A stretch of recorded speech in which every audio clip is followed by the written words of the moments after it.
Dia sebenarnya dia ada rentetan peristiwa. Kalau Tinala ni kecil hati, saya minta maaf lah sebab dia kecil hati. Tetapi kena faham juga, kita pun ada perasaan. Selama hari ni saya cukup menghormati kawan-kawan daripada MIC dan MCA. Kalau pergi kempen-kempen sebelum 2018, saya antara orang, bila mana orang marah MCA tak deliver undi dan sebagainya, saya antara orang yang telah mencadangkan supaya diberi peluang MCA bertanding di Tanjung Piai. Jangan lupa tu, saya antara orang yang mencadangkan.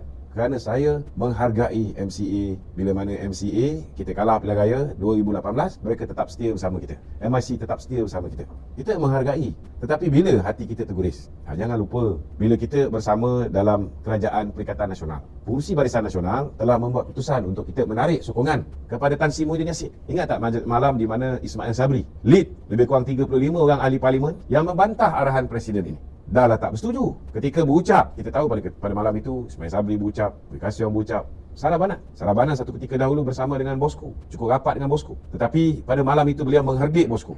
Kita tak lupa dah sehingga hari ini tidak ada permohonan maaf terhadap bosku. Sama juga, kita tak berkata apa-apa walaupun mereka ni tidak deliver undi bukan Melayu kepada kita. Kita okey, kita faham. Tetapi bila kita tewas pilihan raya, kita masuk pilihan raya secara bersama. Bila kita menang di Melaka, tak ada pula mereka puji Datuk Zahid. Kita menang di Johor, tak ada pula mereka puji Datuk Zahid. Tiba-tiba bila kita kalah pilihan raya umum, dalam keadaan Datuk Zahid bukan Perdana Menteri, Datuk Zahid dah minta supaya pilihan raya diadakan segera. Kalau buat pilihan raya itu dalam bulan 3 hingga bulan 6 tahun 2022, kita menang, confirm. Tapi mereka drag Sarabanan antara orang yang memberikan sokongan kepada Perdana Menteri Ismail Sabri untuk melengahkan pilihan raya, sehingga kita berhadapan dengan kekalahan teruk. Tapi dah kalah teruk pun, kenapa tiba-tiba orang yang bukan poster boy, orang yang bukan ketua kerajaan, bukan Perdana Menteri, dipersalahkan dan mereka menuntut? Kita lihat kenyataan yang dikeluarkan oleh MCA, kenyataan yang dikeluarkan oleh MIC, menuntut supaya pengurusi ataupun presiden kita meletakkan jawatan sebagai pengurusi Barisan Nasional. Kita tahu peranan yang dimainkan oleh Hishamuddin di belakang MIC dan MCA, bukan kita tak tahu, tapi perbuatan mereka ni melampau. Kalau misalnya mereka deliver kursi India dan China